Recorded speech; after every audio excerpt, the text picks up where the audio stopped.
So the very first time frame, we really see a standardization of Egyptian art forms, and it's what we call the canon of Egyptian art, happens during a period that we refer to as the Old Kingdom. And this is really the first great age of Egyptian art.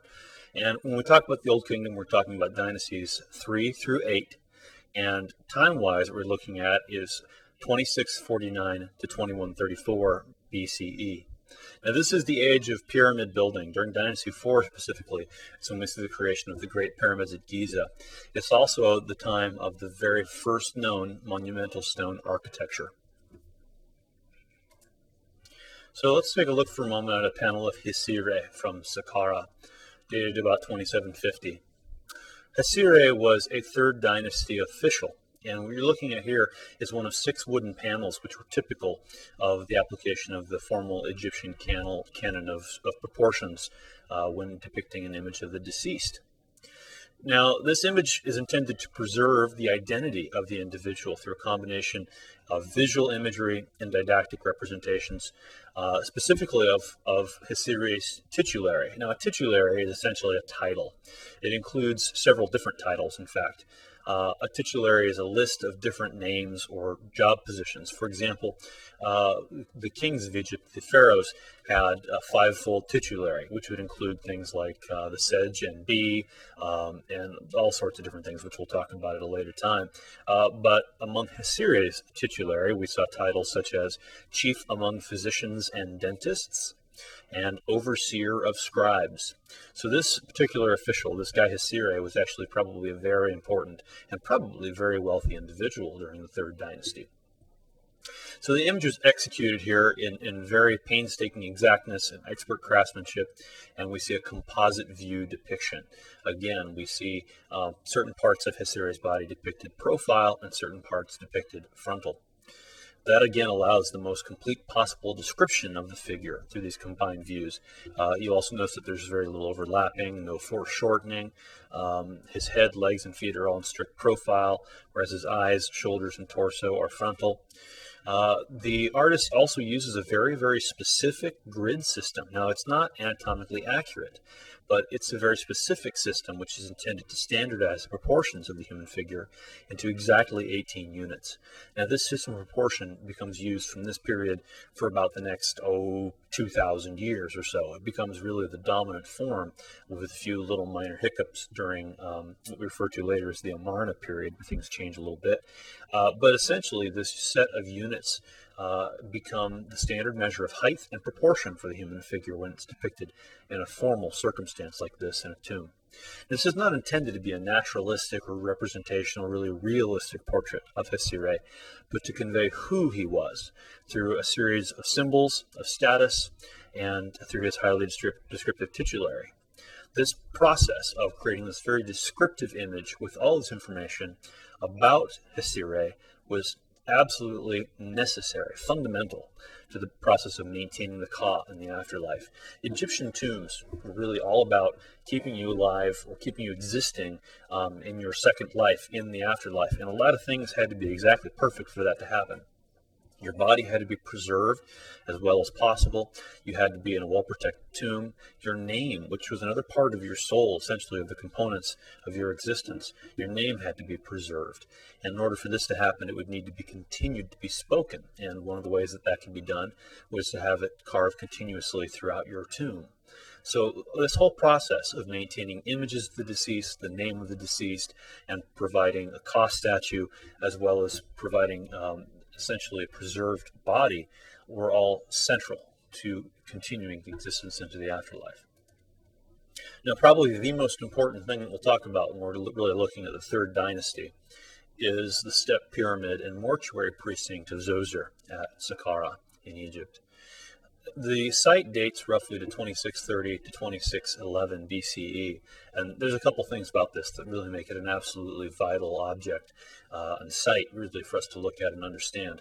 One is the fact that it is the first time in history that we have the name of the architect recorded. We know for a fact that this particular structure and this mortuary precinct were designed by a man named Imhotep. And Imhotep was a man of very legendary talent. He served the pharaoh as a chancellor and also as the high priest of the sun god. And again, he's the first recorded architect or artist that we know of. He was a very well-known and very powerful individual, and also designed a necropolis at Memphis, as well as his pyramid, the first pyramid at Saqqara. The Pyramid of Zoser is the oldest monumental stone construction that we know of, and one of the oldest stone structures of all in Egypt, and really the first grand royal tomb. It was originally begun simply as a mastaba, with each of its faces oriented toward the points of the compass. But that mastaba was then enlarged, and then enlarged again. Once that had occurred, Zoser continued to apparently have it increased in size by Imhotep by building additional mastabas or forms directly on top. And once this continued to grow, it reached an eventual height of 200 feet, essentially made up of a series of mastabas, smaller mastabas stacked on top of larger. It represents essentially a pyramidal shape, which was a very important form to the ancient Egyptians. We also see a form referred to as what's called a benben, or a capstone, which is an important form which relates to the worship of the sun god. So this shape of pyramid had great religious significance. The structure resembles ziggurats a little bit as well, but it's very different in its intended use. It's not a temple specifically. The pyramid itself is a tomb with the dual purpose of protecting the king and his possessions in the afterlife, and also to symbolize his absolute and godlike power. Now, when we look at an overview of the actual precinct of the complex, there's a lot of very interesting forms there as well. The pyramid, of course, is one that always gets the most attention, but there are some other things here that are really very interesting to look at. We see a series of buildings, which are all sham buildings. Some of them are actually real, which frame all the way around the entire complex. Now, these buildings are simply rubble-filled, but they're intended to represent all of the administrative offices and all of the important religious functions that the king would have continued to need and to perform during the afterlife. Several festivals were an important part of the job, or essentially the duties of the king, including what's called the Hebsed festival, which was essentially a festival which reaffirmed the power and rule of a king. It was generally held after only a first 30 years of rule, but sometimes it was held earlier. But essentially what you see here are a series of crescent-shaped stones in the central courtyard, which are part of that festival. What would happen essentially is that the king would run around those stones, kind of essentially doing a lap around them. And what that indicated was the domain of the Egyptian world, of the realm. And so by circling those, he was essentially administering his power over the Egyptian world. We also see the king running in images with the Apis bull between the markers. Again, also the bull itself, the power of the bull was sometimes associated with the pharaoh. So the pyramid itself stands within a 37-acre enclosure. There's a 34-foot high, 5,400-foot long wall encircling. Also, in contrast to ziggurats, the complex includes a temple at the northern face of the pyramid, where the priests could perform their rituals daily to celebrate the pharaoh.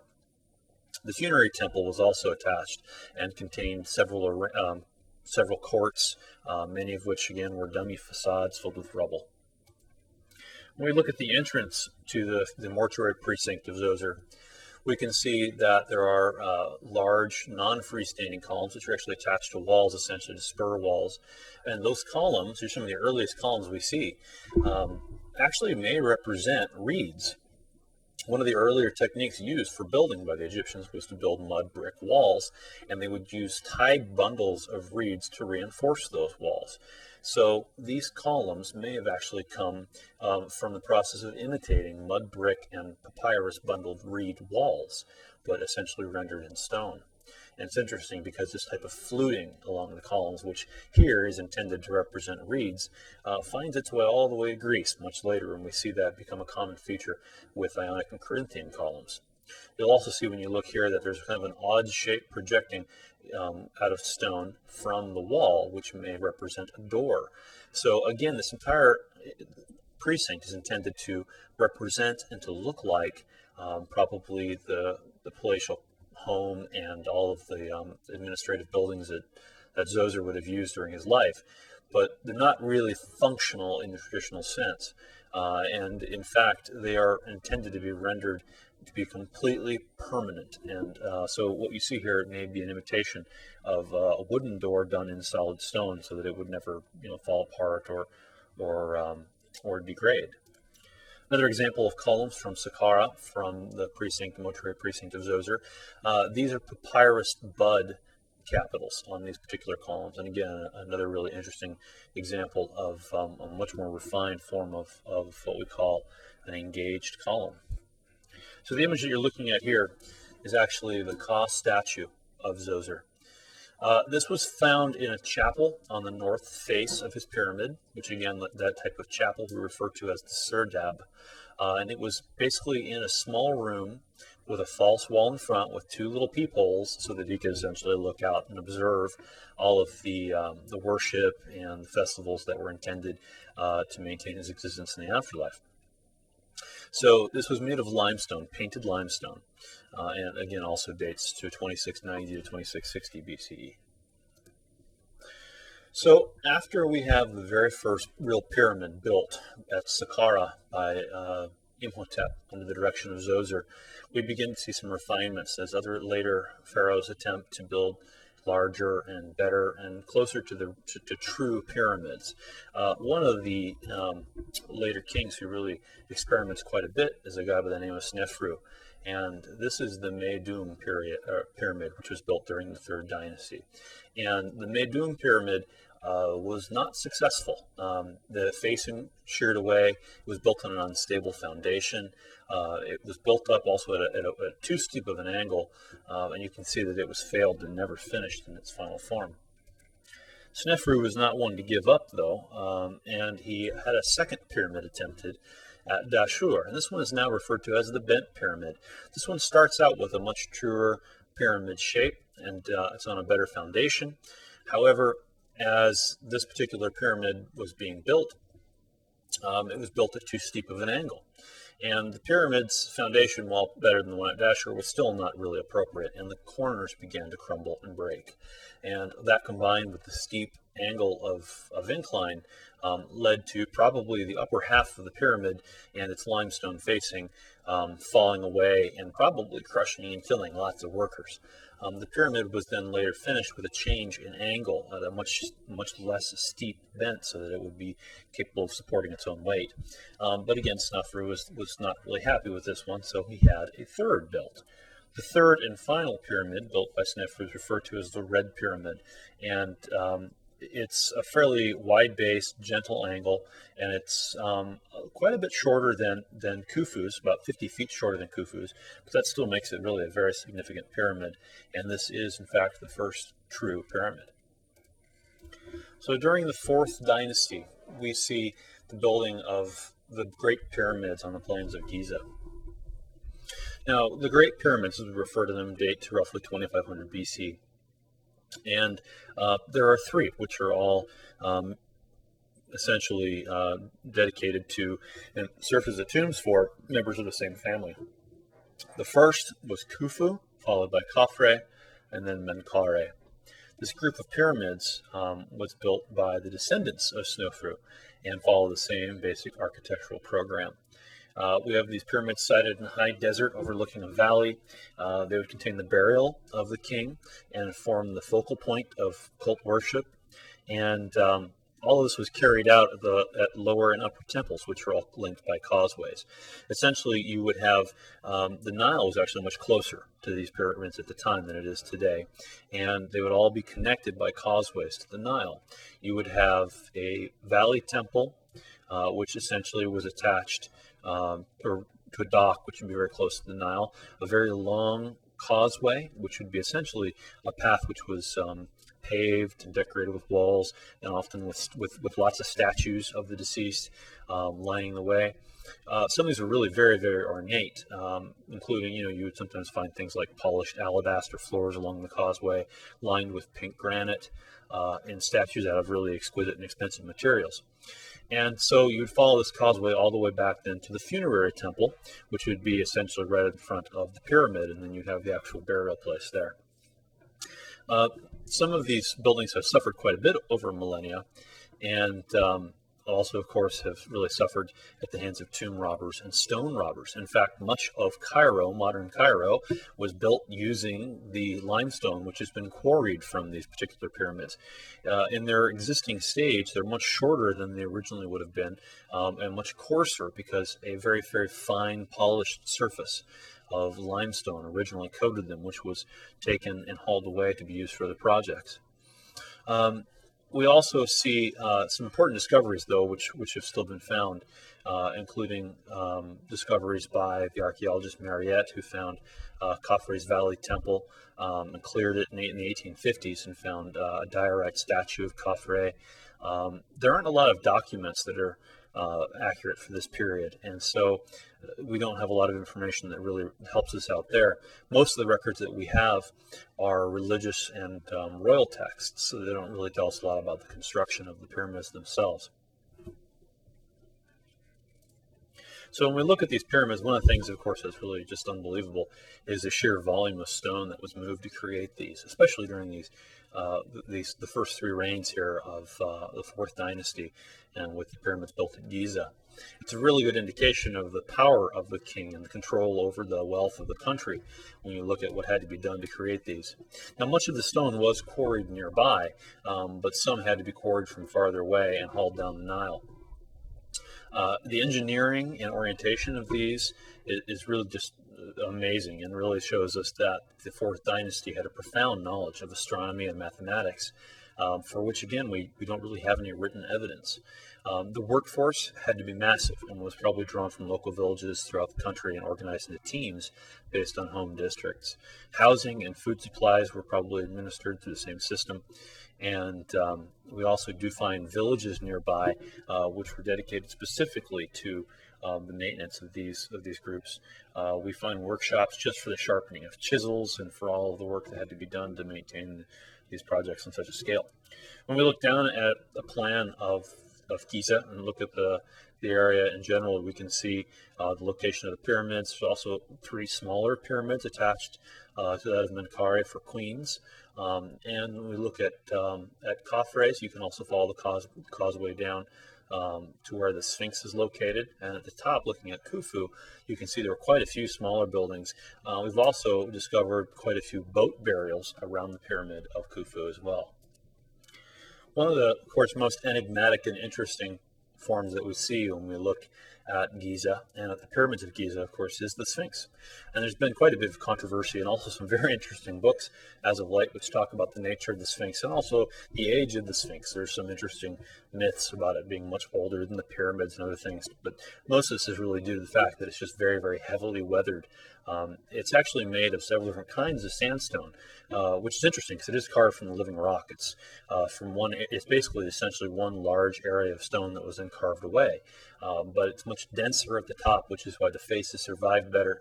And then the sandstone was a poorer quality and grade as you got lower into the outcropping of rock. And so the body and paws and hindquarters have degraded much faster. It's about 65 feet high, 240 feet long, which makes it one of the largest sculptures ever. It's absolutely a massive stone sculpture.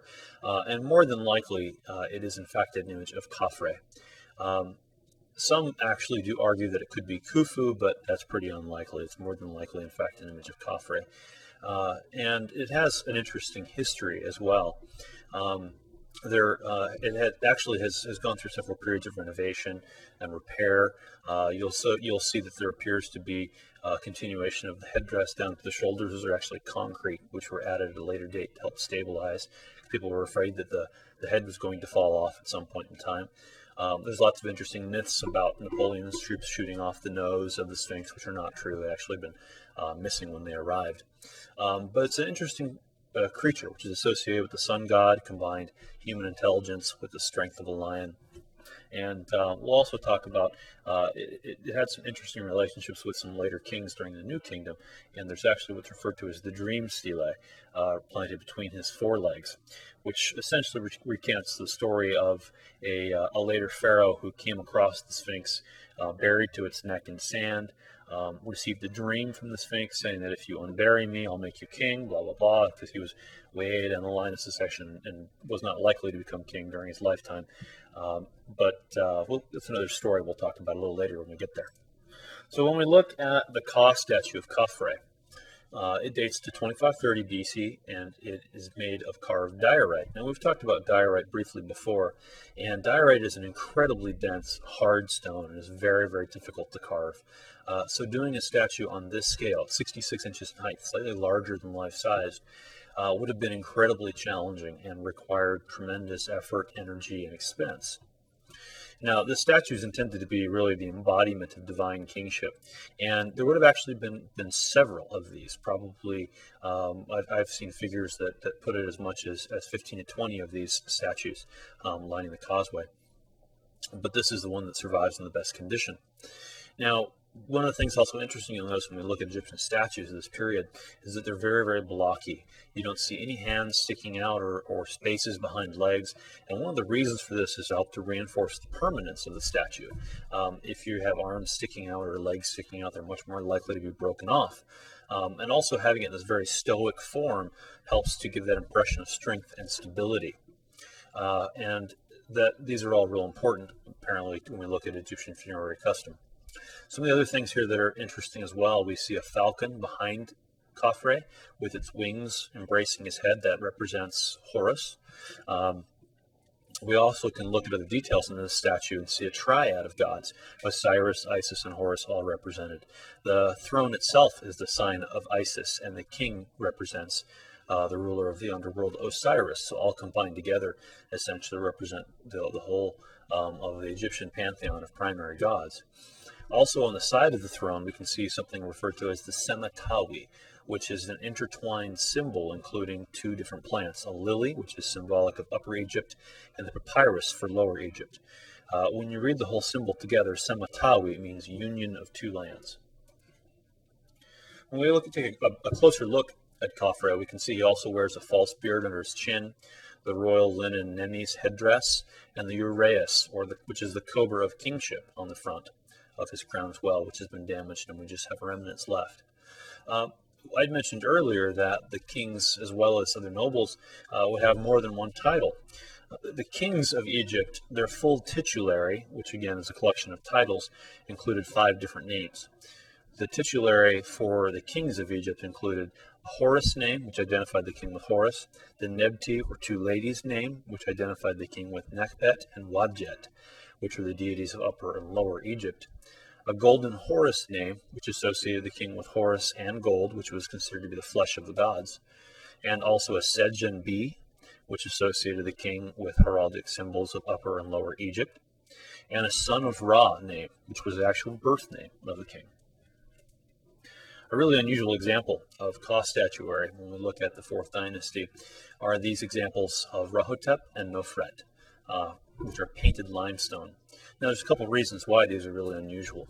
One is the fact that they do survive in such condition. They still maintain the majority of their paint and are very, very well preserved. It was a common convention in Egyptian art to paint women with a yellow ochre and men with a red ochre, so they had very different skin tones. This may have been intended to indicate the more outside, outdoors nature of men at the time versus more of a internal or domestic situation for the women. Men are also generally depicted with fairly standardized musculature, and the women would generally be depicted, as in the case of Nofret here, with very, very, very thin garments, essentially impossibly thin garments, which really were intended to reinforce their fertility. So these statues would have been animated with a ritual known as the opening of the mouth before the funerary process was completed, which would allow the possibility of these statues to house the spirit or the Ka of the individual, so it could exist within them forever. Now, some other interesting features about this one include the fact that the two figures appear to be roughly the same size. This implies to us that Nofret must have been a very important woman because typically speaking, when we look at Egyptian hierarchies and canons, the men are often depicted much larger than the women, so this is an unusual case. We'll see another example of more traditional depiction here in a moment.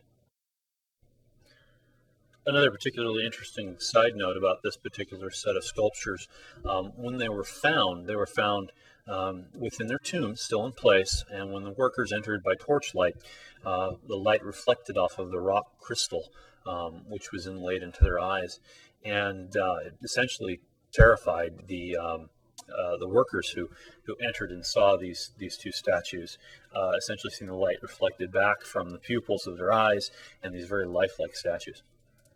So when we look at the statues of Demeji and Henetsen from 2465 to 2426 BCE, we can see a more typical depiction of a non-royal couple. Demeji held administrative jobs in the court, and his wife was a priestess of Hathor and Neith. The scale here is very hierarchical and exaggerated. So you can see that the man is depicted sitting, which was more of a position of power. Seated was actually considered to be a more powerful and more important form than standing. And so his wife is standing next to him, and she appears to be much smaller. Even though he is seated, she still only comes up to his shoulders. A good example of a non-royal set of cost statuary, of group statuary here, is this work including Menkaure and Khameneti from Giza. Now, Menkaure, of course, being the pharaoh who was interred at the third and smallest pyramid in the Giza district. This is him placed side by side with his wife. This particular statue is carved from greywack and is about 4 foot 6.5 inches in height, so it is nowhere near life sized. These were originally brightly painted, and some trace elements of that paint remain on the statues.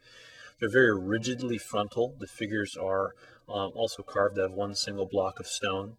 We can see that Menkaure appears to be powerfully striding forward.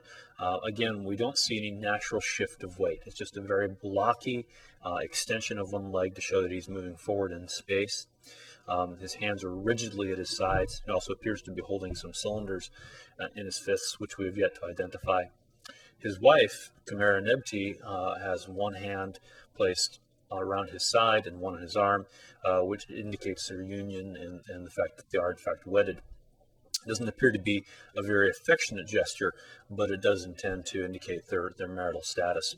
Khameneti is also wearing, again, an impossibly thin veil of clothing, once again probably intended not to be realistically representative of how they would have dressed, but in fact intended to represent fertility and other aspects of their marital status.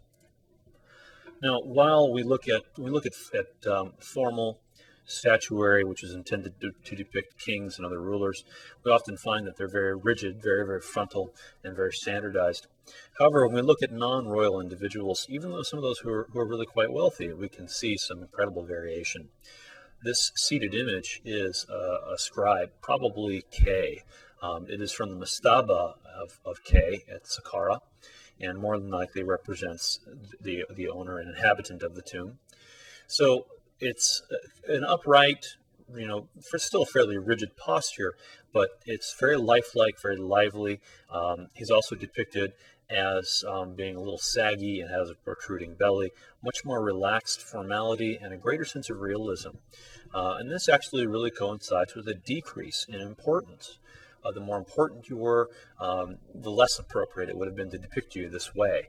When we look at pharaohs, regardless of what their physical condition may have been, they were always depicted as being youthful, muscular, and idealized.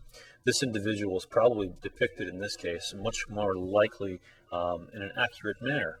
The fact that he is a little bit heavier and a little pudgy would have also been an indicator of the fact that he was a wealthy individual. So when we take a look at the decoration of tombs during this time period, we do see some interesting conventions begin to really develop.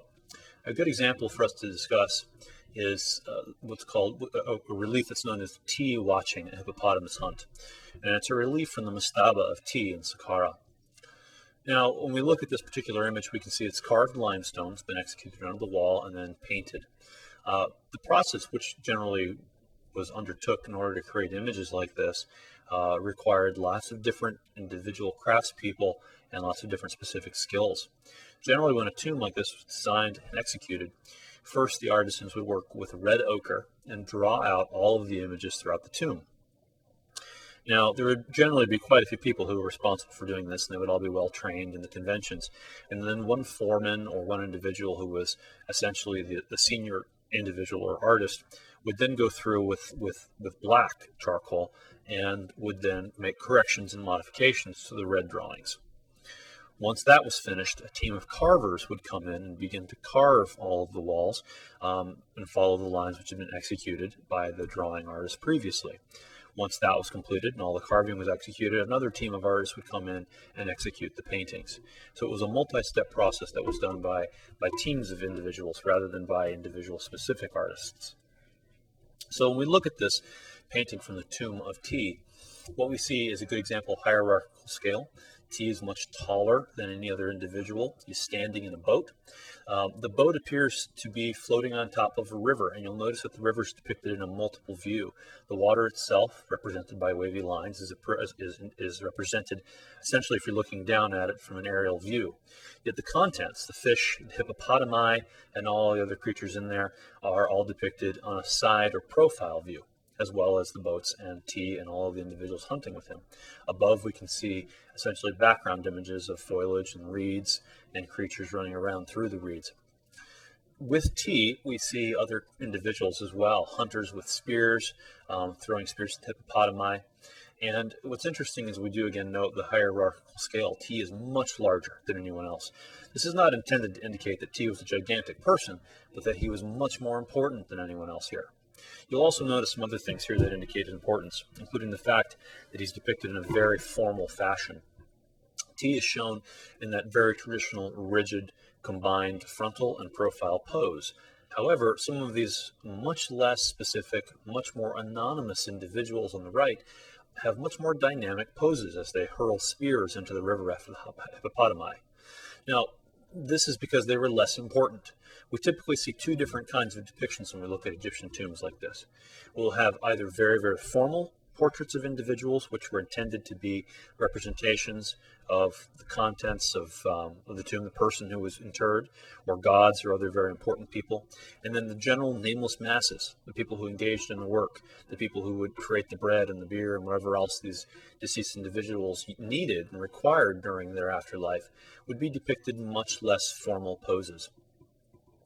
So the hippopotamus hunt was a very important event. In Egyptian culture, the hunt was believed to be essentially a symbolic subjugation of nature, and by man subjugating nature, it was essentially a way of controlling chaos. And the control or defeat of chaos was an important, necessary component to maintaining harmony in the world. Hippopotami, in particular, are very dangerous and powerful creatures, which were capable of wreaking a great deal of havoc. And so it was actually considered to be a responsibility of nobles and of the royal individuals to hunt and to kill hippopotami. And so what we see here is a symbolic hippopotamus hunt. And T is not actually taking place. He's observing and watching over the hippopotamus hunt. So while this hippopotamus hunt is essentially taking place under his direction, we don't see him physically throwing the spear. Other examples from the tomb of T show us more individuals engaged again in this much more relaxed sense of naturalism. Here we have goats trading seed, and we have workers who are probably harvesting or following behind. And again, much more dynamic poses, they're much more anonymous, and they're not intended to represent specific individuals. So in the Egyptian belief system, the funerary process was really very, very elaborate, very complex, and also very important for your existence in the afterlife. What we see here is an image from the Egyptian Book of the Dead. If you were a fairly wealthy Egyptian, you might be able to afford to be buried with the Book of the Dead placed between your legs. The Book of the Dead was essentially kind of a get-out-of-jail-free card. It included all of the necessary spells and information necessary for you to make your way through the underworld safely. If you didn't make it through the underworld safely, some very bad things could happen to you. For example, when you died, your heart, or Ba, was actually weighed by Anubis and by Thoth, two gods who were associated with the underworld. And they would weigh your heart against the feather of Ma'at, which was the feather of truth. And if your heart proved to be heavier than the feather of Ma'at, it means that you had essentially done evil during your life. And your heart would then be devoured by the demon Ammit. An ammit was a composite creature you can see here on the right, consisting of part lion, part crocodile, and part hippopotamus. So it was really a pretty formidable and nasty creature. Some of the things that the Egyptians could do in order to help assure that they had a successful transition into the afterlife had a lot to do with how they decorated their tomb. Here we see individuals offering incense and other things to Khepri, the god of creation, the sun, and rebirth, and also to Osiris and Horus. By making these offerings here in a symbolic as well as in a physical fashion, that would help to ensure that they were looked upon favorably by the gods. In another offering seen here from the tomb of Nefertari, we see the goddesses Isis, Serket, and Hathor being given offerings by Nefertari. In this mummification scene from the tomb of Sen-Nezen, we can see the final stages of mummification. It was a very elaborate and complicated process in which priests dressed wearing headdresses representing Anubis would go through a series of very complicated rituals and processes. Initially, what would happen is once you died, once you were deceased, you'd be bathed and anointed with oils. An incision would be made on your left side. All of your internal organs and viscera would be removed through that incision. Your brain would generally be scrambled through your nose and pulled out through your nose. And then your body cavity would be packed with fresh linens, and your entire body would then be essentially treated in a vat of natron, which is a naturally occurring salt. That would dehydrate your body, remove all the moisture, and also blacken the body. Once that process had been completed and dehydrated, which would take about a month or so, your body would be then completely wrapped in linens. As the priests wrapped your body in linens, they would inscribe spells along the linens as they continued to wrap it. You would also sometimes place scarabs and other important items, ankhs, different strategic locations within the wrappings in order to protect you. And then once you were finished being wrapped, you'd be placed into a coffin or sarcophagus. Some of these can be very, very complex. When we look at Tut later, King Tutankhamun, we'll see that he has essentially, it's almost like a series of Russian dolls. He's placed in the innermost coffin with a gold death mask. That's placed inside of another golden coffin, which weighs about a ton and a quarter out of solid gold. That's placed inside of a third coffin, and then there's a series of additional wooden sarcophagi that those are inlaid within. So it could be a very complicated process.